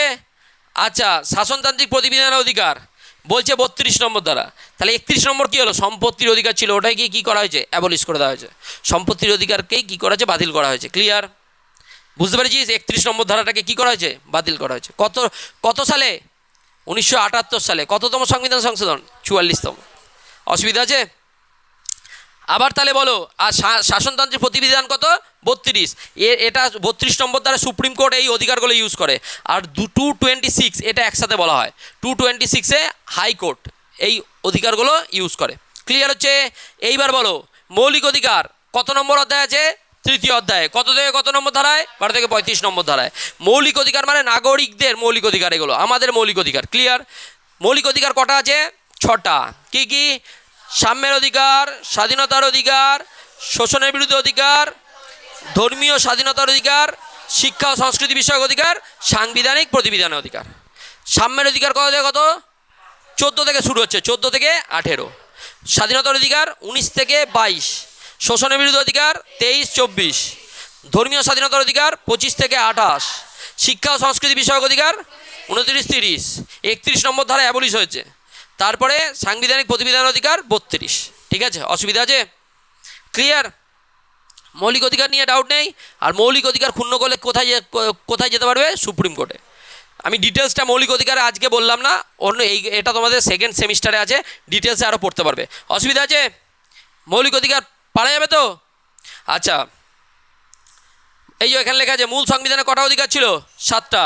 1978 সালে 44তম সংবিধান সংশোধনের মাধ্যমে সম্পত্তির অধিকারকে মৌলিক অধিকার থেকে বাদ দেওয়া আছে, দিয়ে লিগ্যাল রাইট করে দেওয়া হয়েছে। ঠিক আছে? অসুবিধা নেই, তাহলে এটা পারা যাবে। তাহলে আবার বলো, 5টা হলো। আমরা কটা বৈশিষ্ট্য বললাম? 5টা। কি কি? 1 নম্বর বিশ্বের বৃহত্তম লিখিত সংবিধান। 2 নম্বর সুপরিবর্তনীয় দুষ্পরিবর্তন সংমিশ্রণ। 3 নম্বর সংসদীয় শাসন ব্যবস্থা। 4 নম্বর আধা যুক্তরাষ্ট্রীয় প্রকৃতির, আধা যুক্তরাষ্ট্রীয় প্রকৃতির। আর 5 নম্বর নাগরিকদের মৌলিক অধিকার। অসুবিধা আছে? অসুবিধা নেই। এইবারে আসো নাগরিকদের মৌলিক কর্তব্য। এবার অধিকারের পরে কি আছে? মৌলিক কর্তব্য। মৌলিক কর্তব্যটা দেখো। মৌলিক কর্তব্য মানে পার্ট 4A-তে সংযোজন করা যায়। পার্ট 4-এ আছে নির্দেশমূলক নীতি। আচ্ছা, পার্ট 3-তে কি আছে? মৌলিক অধিকার। আবারও লিখছি দেখো। পার্ট 1-এর নাম কি? ভারতীয় ইউনিয়ন ও তার ভূখণ্ড। কত থেকে কত আর্টিকেল? 1 থেকে 4। পার্ট 2 কি নাম? নাগরিকতা। কত থেকে কত? 5 থেকে 11। পার্ট 3-র নাম কি? মৌলিক অধিকার। নাগরিকদের মৌলিক অধিকার কত থেকে হবে? 12 থেকে 35। পার্ট 4, এবার পার্ট 4 নাম হচ্ছে DPSP, directive principle of state policy, রাষ্ট্র পরিচালনার নির্দেশমূলক নীতি। কি? রাষ্ট্র পরিচালনার নির্দেশমূলক নীতি। এটা রাষ্ট্র ওয়েলফেয়ার স্টেট বানানোর জন্য, আমাদের রাষ্ট্রকে ওয়েলফেয়ার জনকল্যাণমূলক স্টেট বানানোর জন্য রাষ্ট্রের কিছু কর্তব্য পালন করতে হয়, রাষ্ট্রের কিছু দায়িত্ব কর্তব্য আছে। এটাকে কি বলা হয়? নির্দেশমূলক নীতি। রাষ্ট্র পরিচালনার কি বলা হয়? নির্দেশমূলক নীতি। এটা কত নম্বর পার্টে আছে? এটা 4 নম্বর পার্টে আছে। 4 নম্বর পার্টে তাহলে শর্টকাটের নাম কি? DPSP, directive principle of state policy. ঠিক আছে? ডিপিএসপি। এটা কোন সংবিধান থেকে নেওয়া হয়েছে? কোশ্চেন আছে। আয়ারল্যান্ডের সংবিধান থেকে। কোন সংবিধান থেকে? আয়ারল্যান্ডের সংবিধান থেকে। ডিপিএসপি কত থেকে? তাহলে 36 থেকে 51। 36 থেকে কত? 51। পার্ট 4 তাহলে কত থেকে কত? 36 থেকে 51। এই অবধি তোমাদের সিলেবাস আছে। আর পার্ট 4-এর পরে একটা পার্ট 4-এই একটা সংযোজন হয়েছে। পার্ট 4-এ একটা কি হয়েছে? সংযোজন। Part 4A। এটা একটা পার্ট সংযোজন হয়েছে। বললাম 22টা থেকে কটা হয়েছে? 25টা। এইটা একটা পার্ট কি হয়েছে? নতুন করে সংযোজন হয়েছে। সেটা আর্টিকেল কত নম্বর? আর্টিকেল হচ্ছে 51A। 51A বুঝতে পারলাম। আর্টিকেলটার নামও কি? 51A। এইটার নাম হচ্ছে মৌলিক কর্তব্য। এটার নাম কি? তাহলে মৌলিক কর্তব্য। নাগরিকদের কি? নাগরিকদের মৌলিক কর্তব্য। নাগরিকদের মৌলিক কর্তব্য দেখো 6 নম্বরে কি আছে? নাগরিকদের মৌলিক কর্তব্য। অধিকার ভোগের সকল কর্তব্য পালনে অঙ্গাঙ্গিভাবে জড়িত। কত নম্বর আর্টিকেল? মৌলিক কর্তব্য কত নম্বর আর্টিকেল আছে? বোঝাতে পারছি? মৌলিক কর্তব্য কত নম্বর আর্টিকেল আছে? 51। আর কোন পার্টে আছে? Part 4A। Part 4A। অসুবিধা আছে? মৌলিক কর্তব্য কবে হয়েছে সংশোধন? 1976 সালে 42তম সংবিধান সংশোধন। 1976 সালে কতগুলো মৌলিক কর্তব্য ছিল? 10টা। কতগুলো? তারপরে আবার একবার সংশোধন হয়েছে। সেটা কত সালে? 2002 সালে 86তম। সেবারে একটা সংযোজন করা হয়েছে। একটা মৌলিক কর্তব্য কী করা হয়েছে? তাহলে টোটাল কটা মৌলিক অধিকার হলো? 10 আর 1 11। 10 প্লাস 1। এটা কবে হয়েছে? 1976 সালের 42তম। কটা হয়েছে? 10টা মৌলিক কর্তব্য। আর লাস্ট কটা হয়েছে? 2002 সালে 86তম সংবিধান সংশোধনে কটা হয়েছে? একটা। অসুবিধা আছে? দিয়ে টোটাল কটা হয়েছে? মৌলিক কর্তব্যের সংখ্যা 11টা। বর্তমানে মৌলিক কর্তব্য কতগুলো আছে ভারতীয় সংবিধানে? 11টা। পারবি তাহলে? মৌলিক কর্তব্য মানে বুঝে নে। এখনই যদি দেশের যুদ্ধ হয়, শুরু হয়ে যায়, পাকিস্তানের সাথে যুদ্ধ শুরু হয়ে গেল, তাহলে যত 18 বছরের পরে যত ছেলে আসিস সবাইকেই লড়াই করতে হবে যদি ভয়ানক যুদ্ধ হয়, কোনো অপশন নেই। যত 18 বছর বয়স্ক যত জেলে আছিস তাদেরকে সেই যুদ্ধ পারিস আর না থাকিস, সামনে বন্দুক নিয়ে যে মরে যাবি তাও আচ্ছা, তো ওই বন্দুক নিয়ে গার্ড দেওয়ার মতো সবাইকে বেরোতে হবে। কেউ ভয় পায় ওই লুকিয়ে থাকবে এরম বললে হবে না, বুঝতে পেরেছি? এটা হচ্ছে আমাদের কিসের মধ্যে পড়ে? মৌলিক কর্তব্য। তারপরে এই যে জাতীয় পতাকা আছে, জাতীয় পতাকা রাস্তায় পড়ে আছে আর তুই পাড়া দিয়ে চলে গেলি, পাশ থেকে তোকে কে বললো এটা কী করছেন, পাড়া দিচ্ছেন জাতীয় পতাকার উপর, তোকে এসে একটা থাপ্পড় মেরে দিল, তুই তাকে কিছু বলতে পারবি না। এটা আমাদের কর্তব্যের মধ্যে পড়ে। আমাদের জাতীয় পতাকা, আমাদের যে জাতীয় পতাকা, জাতীয় গান, এই যে যখন জনগণ মন অধি হচ্ছে সিনেমা হলে, তখন ওই যে উঠে দাঁড়ানো, বাধ্য দাঁড়াতে। যদি তোকে সাইড দিয়ে কেউ অপমান করে দেয় তুই কিছু বলতে পারবি না, কেন এগুলো আমাদের মৌলিক কর্তব্যের মধ্যে লেখা আছে। মৌলিক কর্তব্যের মধ্যে বলা আছে জাতীয় পতাকা, জাতীয় স্তোত্র, এগুলোর প্রতি আমাদের কী করতে হবে? জাতীয় সঙ্গীত সম্মান দিতে হবে। যত স্ট্যাচু আছে বড় বড় মনীষীদের, সেগুলোর প্রতি সম্মান প্রদর্শন করতে হবে। এরকমভাবে কতগুলো লেখা আছে? 11টা মৌলিক কর্তব্য লেখা আছে। কতগুলো? অসুবিধা আছে? আর মৌলিক কর্তব্য কত নম্বর অধ্যায় আছে? 4 নম্বর, পার্ট 4A, পার্ট 4A। 4 নম্বর অধ্যায়ে কিন্তু ডিপিএসপি আছে 36 থেকে 51, ঠিক আছে? নির্দেশমূলক নীতি। অসুবিধা আছে? তাহলে পারা যাবে। কত নম্বর এটা? 6 নম্বর। কী আছে? নাগরিকদের মৌলিক কর্তব্য। আবার বলো, প্রথম বৈশিষ্ট্য কি? প্রথম বৈশিষ্ট্য যে বিশ্বের বৃহত্তম লিখিত সংবিধান। 2 নম্বর, সুপরিবর্তনীয় দুষ্পরিবর্তনীয় সংমিশ্রণ। 3 নম্বর, সংসদীয় শাসন ব্যবস্থা, সংসদীয় শাসন ব্যবস্থা। 4 নম্বর, আধা যুক্তরাষ্ট্রীয় প্রকৃতির। 5 নম্বর, নাগরিকদের মৌলিক অধিকার। মৌলিক অধিকার কত নম্বর অধ্যায় আছে? মৌলিক অধিকার 3 নম্বর অধ্যায়। কত থেকে কত আর্টিকেল? 12 থেকে 35। অসুবিধা আছে? তারপরে 6 নম্বরে কি আছে? মৌলিক কর্তব্য। মৌলিক কর্তব্য টোটাল কতগুলো আছে? 11টা। প্রথম কোন সংশোধনে 10টা অ্যাড হয়েছিল? 1976 সালে 42তম।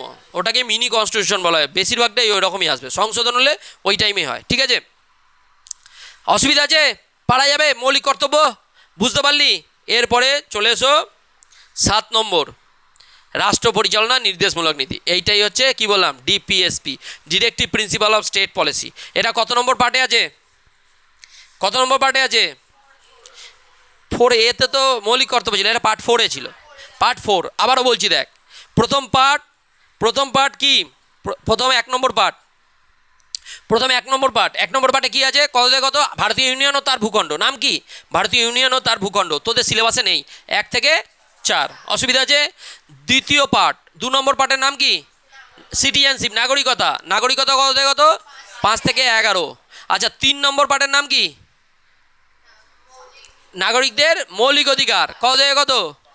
12 থেকে 35। আচ্ছা, তাহলে এরপরে পার্ট কী হবে? পার্ট 4। পার্ট 4ই হচ্ছে এটাই নাম, রাষ্ট্র পরিচালনার নির্দেশমূলক নীতি। কত থেকে হবে? 36 থেকে 51। 36 থেকে 51। আচ্ছা, পার্ট 4-এর পরে একটা সংযোজন আছে, পার্ট 4A। পার্ট 4A নাম কি? মৌলিক কর্তব্য। মৌলিক কর্তব্য আগেরটা জানলাম, মৌলিক কর্তব্য। আর মৌলিক কর্তব্য কত নম্বর? তাহলে আর্টিকেলও তো দিতে হবে। আর্টিকেল 51-র সাথে, এই 51-র সাথে এ করেছে, অ্যাড করেছে। অসুবিধা আছে? বোঝাতে পারছি? এই অবধি তোদের সিলেবাস। অসুবিধা আছে? 5টা মনে থাকবে। 1 নম্বর অধ্যায়ের নাম কি সংবিধানের?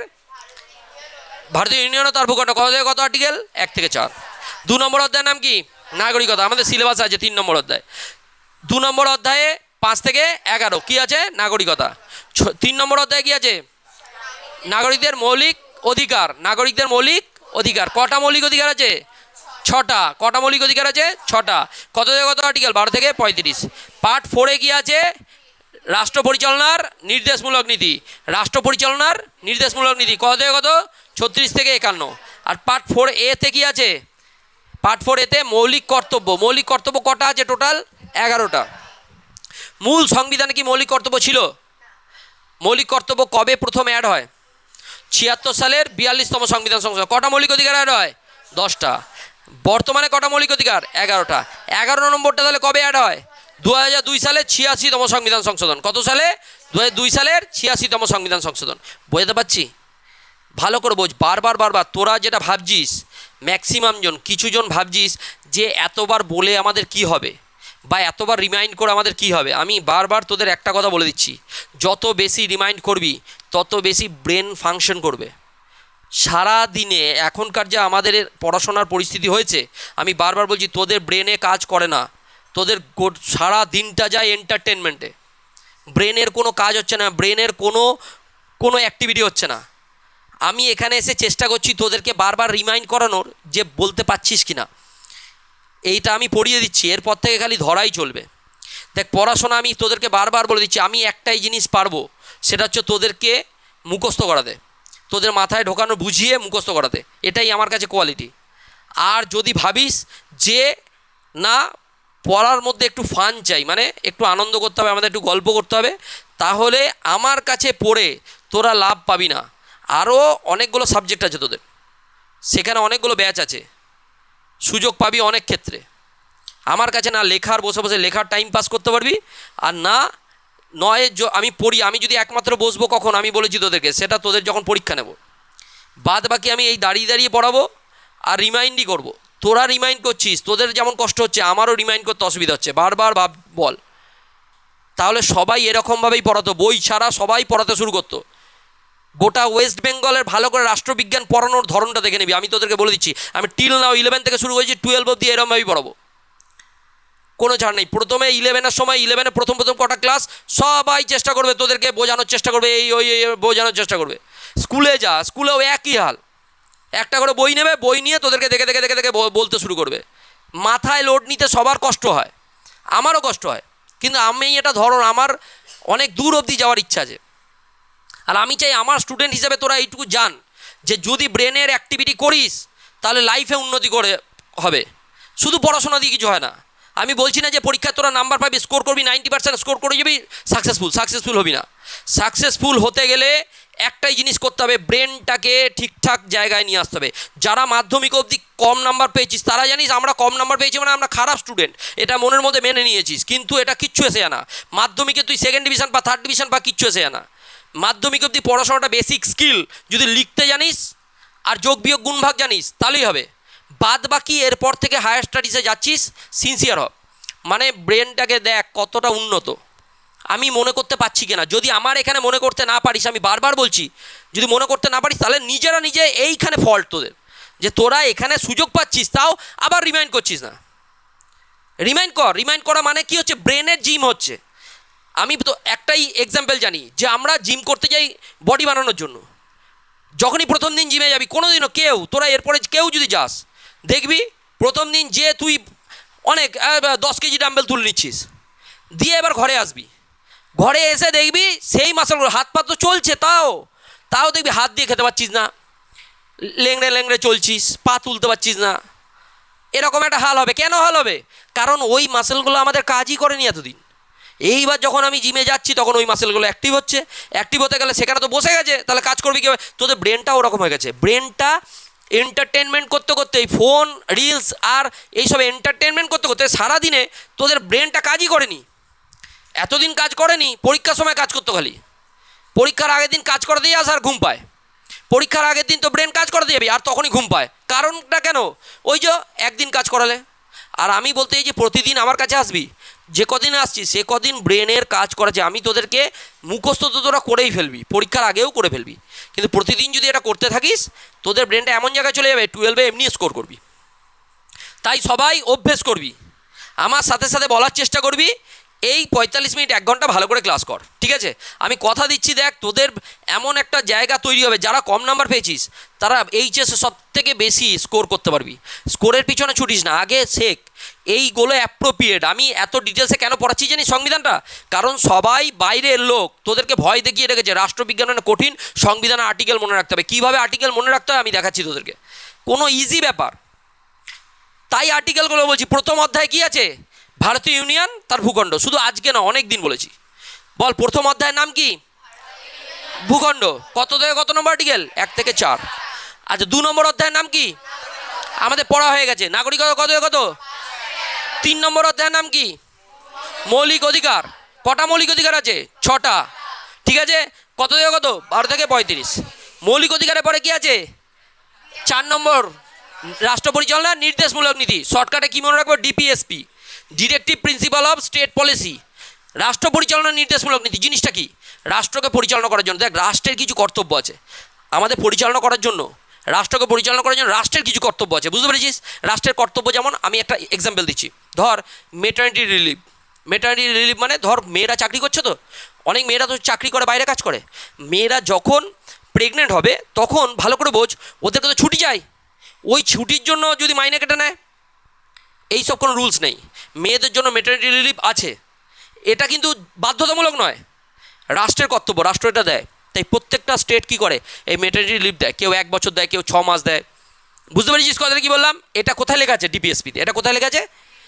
এর জন্য কেউ কেস করতে পারবি না যে কেরল সরকার মেটার্নিটি রিলিভ 1 বছর দিয়েছে, ওয়েস্ট বেঙ্গল সরকার 6 মাস দিল, আচ্ছা দিল্লি সরকার 3 মাস দিল, এটা দিল্লি সরকারও বলবে না আমার ওখানে কেরল সরকারের ওরা 1 বছর পাচ্ছে, আপনি কেন 3 মাস দিচ্ছেন, কেস করে দিল সুপ্রিম কোর্টে। এসব হবে না, নন জাস্টিসেবল। নির্দেশমূলক নীতি কি? নন জাস্টিসেবল, সুপ্রিম কোর্টে যেতে পারবি না, এটা রাষ্ট্রের কর্তব্য। তাই একে কী বলেছে? রাষ্ট্র পরিচালনার। আর মৌলিক অধিকার কি? মৌলিক অধিকার ক্ষুণ্ণ করলে সুপ্রিম কোর্টে যেতে পারবি। তাহলে মৌলিক অধিকার আর নির্দেশমূলক নীতির মধ্যে পার্থক্য কি? মৌলিক অধিকার ক্ষুণ্ণ হলে কী করতে পারবো আমরা, আর নির্দেশমূলক নীতি ক্ষুণ্ণ করলে যেতে পারবো না। বুঝতে পেরেছিস কথাটা কি বললাম? ক্লিয়ার হচ্ছে? তাহলে পার্ট 4-এ কী আছে? রাষ্ট্র পরিচালনার। অসুবিধা আছে? পার্ট 4 কত থেকে কত? 36 থেকে 51। এইবারে মূল সংবিধানে একটা আর্টিকেল ছিল না, পার্ট 4A সংযোজন হয়েছে, বুঝতে পেরেছিস? সেটা কত সালে? 76 সালের 42তম সংবিধান সংশোধন। কটা অ্যাড হয়েছে? 10টা মৌলিক কর্তব্য, 10টা মৌলিক কর্তব্য, বুঝতে পেরেছিস? বর্তমানে মৌলিক কর্তব্য সংখ্যা কত? 11। 11টা কত নম্বর অধ্যায়ে? 11টা 2002 সালে, 2002 সালে 86তম সংবিধান সংশোধনে কী করা হয়েছে? অ্যাড করা হয়েছে। তাহলে মৌলিক কর্তব্য কোথায় অ্যাড করা হয়েছে? 51A, 51A-তে পারা গেল। অসুবিধা আছে? এই কটাই তোদের সিলেবাসে আছে, আর সংবিধান নেই, আর সংবিধান মনে করার দরকার নেই, এই কটাই আছে। অসুবিধা আছে? পারা যাবে তো? তাহলে 7 নম্বরে কী আছে? রাষ্ট্র পরিচালনার। তোরা 7-এরটা 6-ও বলতে পারিস, তাহলে সুবিধা হবে। এবার বল 1 নম্বর বৈশিষ্ট্য, বল 1 নম্বর বৈশিষ্ট্য, বিশ্বের বৃহত্তম লিখিত সংবিধান। 2 নম্বর বৈশিষ্ট্য, সুপরিবর্তনীয় দুষ্পরিবর্তন সংমিশ্রণ। 3 নম্বর বৈশিষ্ট্য,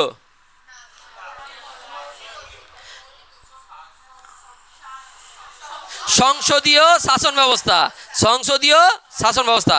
4 নম্বর, আধা যুক্তরাষ্ট্রীয়। 5 নম্বর, মৌলিক অধিকার, মৌলিক অধিকার। 6 নম্বর, মৌলিক কর্তব্য। 7 নম্বর, রাষ্ট্র পরিচালনার নির্দেশমূলক নীতি। এইভাবে মনে রাখতে হবে, ঠিক আছে? মনে সবাই রাখ, কারুর কোনো অপশন নেই, আমি এইভাবেই জিজ্ঞাসা করব, প্রত্যেকটা হয়ে যাবে, তারপরে এইভাবে জিজ্ঞাসা করব। এইবার এই দেখ, ডিপিএসপি কোথা থেকে নেওয়া হয়েছে? আয়ারল্যান্ডের সংবিধান থেকে। সংবিধানের 4র্থ অধ্যায়, কত থেকে কত? 36 থেকে 51 নং ধারায়। উদ্দেশ্য কি? সামাজিক ও অর্থনৈতিক গণতন্ত্র প্রতিষ্ঠা করা, ঠিক আছে? গুরুত্বপূর্ণ পার্থক্য, নির্দেশমূলক নীতি সরকার না মানলে আদালতে বিচার চাওয়া যাবে না, কিন্তু মৌলিক অধিকার বিচার যাওয়া কিন্তু যাবে, অবশ্যই মনে থাকে যেন, এটাই পার্থক্য। আচ্ছা, এরপরে কি? স্বাধীন ও নিরপেক্ষ বিচার ব্যবস্থা। ভারতের সংবিধান কীরকম টাইপের? বিচার ব্যবস্থা কিন্তু পাওয়ার দেওয়া হয়েছে, স্বাধীন আর নিরপেক্ষ বিচার ব্যবস্থা, কারণ যুক্তরাষ্ট্রীয় ব্যবস্থায় বিচার ব্যবস্থাকে নিরপেক্ষ থাকতেই হবে, ক্লিয়ার? নাহলে তো রাজ্যের পাওয়ারই থাকবে না, ক্লিয়ার হচ্ছে? যুক্তরাষ্ট্রীয় ব্যবস্থা কেন্দ্র রাজ্য বিরোধ মীমাংসা। যুক্তরাষ্ট্রীয় ব্যবস্থায় মেন কার বিরোধ হয়? কেন্দ্র আর রাজ্যের মধ্যে। নরেন্দ্র মোদী আর মমতা ব্যানার্জির মধ্যে বিরোধ ছিল, বুঝতে পেরেছিস কী বললাম? কেন্দ্র আর রাজ্যের মধ্যে বিরোধ, তা সেটাকে মেটানোর জন্য কী দরকার? যুক্তরাষ্ট্রীয় আদালত। আদালত যদি শক্তিশালী না হয়, তাহলে কার কথা শুনবে? আদালত তো নরেন্দ্র মোদীর কথাই শুনবে। তাহলে আদালতকে কী হতে হবে? নিরপেক্ষ হতে হবে, আর কী হতে হবে? স্বাধীন। বুঝতে পেরেছো কী বললাম? সেই জন্য আদালতকে ক্ষমতা দেওয়া হয়েছে সংবিধানের 50 নং ধারায়। কী ক্ষমতা দেওয়া হয়েছে? শাসন বিভাগ থেকে বিচার বিভাগকে কী করা হয়েছে? সম্পূর্ণ পৃথক রাখা হয়েছে। এটা বিচার বিভাগ, বিচার বিভাগকে শিক্ষা করা হয়েছে, সম্পূর্ণ পৃথক রাখা হয়েছে। তা শাসন বিভাগের সাথে বিচার বিভাগের কোনো লিঙ্ক নেই, বুঝতে পেরেছিস কী বললাম? অসুবিধা আছে? সুপ্রিম কোর্ট সর্বোচ্চ আদালতের নাম কি? ভারতের সর্বোচ্চ আদালত কি? প্রতিটা রাজ্যে কি কোন কোর্ট আছে? রাজ্যে হাইকোর্ট। অসুবিধা আছে? সংবিধানে ব্যাখ্যাকর্তা রক্ষাকর্তা কাকে বলা হয়? সুপ্রিম কোর্টকে। সংবিধানে ব্যাখ্যাকর্তা রক্ষাকর্তা সুপ্রিম কোর্টকে বলা যায়। তাহলে 8 নম্বর বৈশিষ্ট্য কি? স্বাধীন ও নিরপেক্ষ বিচার ব্যবস্থা। আবার বল 1 নম্বর বৈশিষ্ট্য কি? বিশ্বের বৃহত্তম লিখিত সংবিধান। 2 নম্বর বৈশিষ্ট্য, সুপরিবর্তনীয় দুষ্পরিবর্তনের সংমিশ্রণ। 3 নম্বর বৈশিষ্ট্য, সংসদীয় গণতান্ত্রিক ব্যবস্থা। 4 নম্বর বৈশিষ্ট্য, আধা যুক্তরাষ্ট্রীয়। 5 নম্বর বৈশিষ্ট্য, মৌলিক অধিকার। 6 নম্বর, মৌলিক কর্তব্য। 7 নম্বর DPSP, directive principle of state policy, রাষ্ট্র পরিচালনার নির্দেশমূলক নীতি। 8 নম্বর স্বাধীন ও নিরপেক্ষ বিচারালয়। অসুবিধা আছে? এবারে 9 নম্বর এক নাগরিকত্ব। 9 নম্বর এটা আমরা আগেই জেনেছি। যুক্তরাষ্ট্র হিসাবে ক নাগরিকত্ব থাকা দরকার ছিল? দ্বিনাগরিকত্ব। কিন্তু ভারতে ক নাগরিকত্ব আছে? এক নাগরিকত্ব, একটাই ভোটার আইডি কার্ড। আমাদের সবার ভোটার আইডি কার্ড কি? ভারতীয় নাগরিক। কিন্তু আমেরিকা যুক্তরাষ্ট্র ভোটার আইডি কার্ড করা দুটো। অসুবিধা আছে? তাহলে আমাদের নাগরিকত্ব কি? আমরা ভারতীয়। কটা ভোটার আইডি কার্ড? সংবিধানের দ্বিতীয় অংশে 5 থেকে 11 নম্বর ধারায় নাগরিকত্ব সম্পর্কে বলা হয়েছে, এটা আমরা জানি। তাই এক নাগরিকত্ব। 9 নম্বরে কি আছে? এক নাগরিকত্ব। এবারে আয় 10 নম্বর। 10 নম্বরে কি? ধর্মনিরপেক্ষতা ও সংখ্যালঘুদের অধিকার। ধর্মনিরপেক্ষ, আমাদের সংবিধানটা কীরকম? সব ধর্মের জন্য বানানো হয়েছে, সব ধর্মের সমান অধিকার। তাই একে কী বলে? সেকুলার। ধর্ম নিরপেক্ষ। আর সংখ্যালঘুদের অধিকার দেওয়া আছে, সংখ্যালঘুদের অধিকার দেওয়া আছে। অসুবিধা আছে? যেমন ধর্মনিরপেক্ষ রাষ্ট্র কত থেকে কত? 25 থেকে 28। ধর্মীয় স্বাধীনতার অধিকার দেওয়া আছে। তারপরে 1976 সালে 42তম সংবিধান সংশোধনের মাধ্যমে প্রস্তাবনায় কোন কথা অ্যাড হয়? ধর্মনিরপেক্ষ। এগুলো আমরা আগেই জেনেছি। সংখ্যালঘুদের অধিকার 29 ও 30 নম্বর ধারায় শিক্ষা ব্যবস্থায় আছে। ঠিক আছে? 6টি সংখ্যালঘু সম্প্রদায় নিজেদের শিক্ষা প্রতিষ্ঠান স্থাপন ও পরিচালনা করতে পারে। তার ধর্ম নিরপেক্ষ ও সংখ্যালঘুদের অধিকার। তাহলে দুটো কি কি হলো? না, এক নাগরিকত্ব আর ধর্মনিরপেক্ষ সংখ্যালঘুদের অধিকার। এবার বলো 1 নম্বর বৈশিষ্ট্য, বিশ্বের বৃহত্তম, বিশ্বের বৃহত্তম লিখিত সংবিধান। 2 নম্বর সুপরিবর্তনীয় দুষ্পরিবর্তনীয়। 3 নম্বর সংসদীয় শাসন ব্যবস্থা। 4 নম্বর আধা যুক্তরাষ্ট্রীয়। 5 নম্বর মৌলিক অধিকার। 6 নম্বর মৌলিক কর্তব্য। 7 নম্বর ডিপিএসপি। 8 নম্বর এক নাগরিকত্ব। তাহলে কি? স্বাধীন ও নিরপেক্ষ বিচার বিভাগ। স্বাধীন ও নিরপেক্ষ বিচার বিভাগ। 9 নম্বর এক নাগরিকত্ব। 10 নম্বর ধর্মনিরপেক্ষ সংখ্যালঘুদের অধিকার। অসুবিধা আছে? আচ্ছা, তারপরে সার্বিক প্রাপ্তবয়স্কের ভোটাধিকার। 11 নম্বর কি? সার্বিক প্রাপ্তবয়স্কের ভোটাধিকার। এটা আমরা সবাই জানি, 18 বছর বয়স হলে সবাই ভোট দিতে পারবে। সার্বিক প্রাপ্তবয়স 326 নম্বর ধারায়। কত নম্বর ধারায় বলা আছে? 326 নম্বর ধারায়। আর আগে ন্যূনতম বয়স কত ছিল? 51। কিন্তু এখন কি করেছে? 61তম সংবিধান সংশোধন করে 18 বছর করা হয়। কত বছর করা হয়? 18 বছর করা হয়। 18 বছর বয়স হলে দেশের সরকার নির্বাচনে সর্বোচ্চ তরুণ প্রজন্মের হাতে চলে যায়। আচ্ছা, তাহলে গিয়ে কি আছে 11 নম্বরে? সার্বিক প্রাপ্তবয়স্কের ভোটাধিকার। মনে থাকবে 11 নম্বরে কি আছে? সার্বিক প্রাপ্তবয়স্কের ভোটাধিকার। আবার বলো 1 নম্বর বিশ্বের বৃহত্তম লিখিত সংবিধান। 2 নম্বর সুপরিবর্তনীয় দুষ্পরিবর্তনীয়। 3 নম্বর সংসদীয় শাসন ব্যবস্থা। 4 নম্বর আধা যুক্তরাষ্ট্রীয়। 5 নম্বর মৌলিক অধিকার। 6 নম্বর মৌলিক কর্তব্য। 7 নম্বর ডিপিএসপি, রাষ্ট্র পরিচালনার নির্দেশমূলক নীতি। 8 নম্বর বারবার আটকে আছিস, স্বাধীন ও নিরপেক্ষ বিচার ব্যবস্থা। 9 নম্বর এক নাগরিকত্ব। 10 নম্বর ধর্মনিরপেক্ষ সংখ্যালঘুদের স্বার্থ রক্ষা। আচ্ছা, 11 নম্বর সার্বিক প্রাপ্তবয়স্কের ভোটাধিকার। 11 নম্বর আছে সার্বিক প্রাপ্তবয়স্কের ভোটাধিকার। 12 নম্বর সংরক্ষণ ও দলত্যাগ বিরোধী। এটা ইন্টারেস্টিং আছে। দলত্যাগ বিরোধী মানে কি বলতো? দলত্যাগ বিরোধী মানে ধর আমরা এখানে কাউকে ভোট দিলাম, ঠিক আছে? আমরা ভোট দিলাম, পাল্টি মেরে দিল। যেমন ঋতব্রতকে ভোট দিয়েছে কারা? টিএমসি লোক। টিএমসিকে সাপোর্ট করেছে, ঋতব্রতকে ভোট দিয়েছে, ঋতব্রত পাল্টি মেরে দিয়েছে। এখন বলছে বিজেপিকে সাপোর্ট করব। তাহলে জনগণ কী করবে? কিছু করার নেই তো।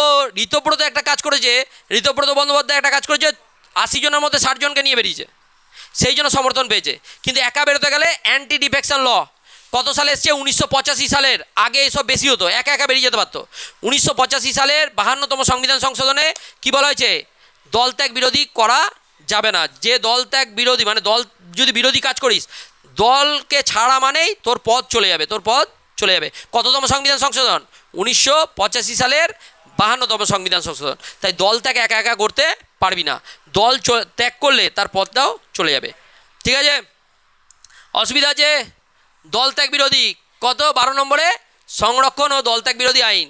আর 13 নম্বর লাস্ট সংবিধানের প্রাধান্য। প্রধানমন্ত্রী, রাষ্ট্রপতি, আইনসভা কেউই সর্বোচ্চ নয়। সর্বোচ্চ কী হলো? ভারতের সংবিধান। লাস্টে কি সংবিধানের প্রাধান্য। অসুবিধা আছে? মৌলিক আইন, মৌল কাঠামো চেঞ্জ হবে না কখনো সংবিধানের মৌল কাঠামো চেঞ্জ করতে পারবে না। কত সালে বলেছে? 1980 খ্রিস্টাব্দে মিনারভা বিলস মামলায় সুপ্রিম কোর্ট রায় দেয় সংবিধানের মৌল কাঠামো পরিবর্তন করা যাবে না। এইখানে শেষ। কটা পড়লাম আমরা? 13টা। অসুবিধা আছে? এক নজরে দেখে নাও। তাহলে এক হচ্ছে বৃহত্তম লিখিত সংবিধান, দুই হচ্ছে, না এখানে ভুল লেখা আছে, দরকার নেই, তোদেরকে যেরকম মনে করাচ্ছি স্যার। 1 নম্বর কি? বিশ্বের বৃহত্তম লিখিত সংবিধান। 2 নম্বর সুপরিবর্তন দুষ্পরিচিত সংমিশ্রণ। 3 নম্বর আধা যুক্তরাষ্ট্রীয়। 4 নম্বর ভুল বললাম, কি আছে? 3 নম্বর সংসদীয় শাসন ব্যবস্থা। 4 নম্বর আধা যুক্তরাষ্ট্রীয়। 5 নম্বর মৌলিক অধিকার। 6 নম্বর মৌলিক কর্তব্য। 7 নম্বর ডিপিএসপি, বাংলায় কি বলা হয়? রাষ্ট্র পরিচালনার নির্দেশমূলক নীতি। আচ্ছা, তারপর 7 নম্বর 8 নম্বর স্বাধীন ও নিরপেক্ষ বিচার বিভাগ।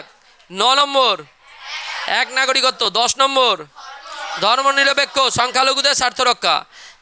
11 নম্বর ভোটাধিকার, সার্বিক প্রাপ্তবয়স্কের ভোটাধিকার। 12 নম্বর দলত্যাগ বিরোধী আইন। 13 নম্বর সংবিধানের প্রাধান্য। অসুবিধা আছে? পারা যাবে?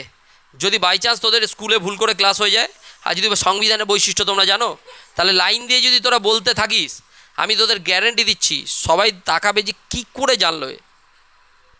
আর তোদেরকে আমি খুঁটিয়ে আবার ভেতর থেকে যে কোশ্চেন আসবে সেগুলো সব বলে দিলাম। ভেতর থেকে কীভাবে কোশ্চেন আসবে এইভাবে নোটস তোদের লেখা আছে। বাড়িতে যে ভালো করে পড়বি, নোটসও তোরা পাবি, ভিডিও বারবার দেখ, ঠিক আছে? এইভাবেই আমরা পড়বো। তোদেরকে একটাই রিকোয়েস্ট, বারবার রিমাইন্ড করে পড়া শুরু কর, ব্রেন আরও ভালো হবে, ঠিক আছে? ভালো নাম্বার সবার হবে। ঝিমিয়ে গেলে হবে না। ঝিমানো মানে হিমোগ্লোবিন নেই। হিমোগ্লোবিনটা একবার চেক করা। যে ঝিমিয়ে পড়ছিস, ঘুমিয়ে যাচ্ছিস, বাড়িতে যে আবারও বলছি হিমোগ্লোবিন আর প্লেটলেট এই দুটো জিনিস চেক করিয়ে নাও। যদি কম থাকে সেরকম খাবার খা, তাহলে ঠিক হয়ে যাবে। এখন তোদের বয়স অনেক অল্প খেপা। ঝিমিয়ে যে যাচ্ছিস, যার মনে হচ্ছে এইটুকুতে ঝিমিয়ে যাচ্ছি। ক ঘন্টার ক্লাস হলো দেখি? 1 ঘন্টা 8 মিনিটের ক্লাস।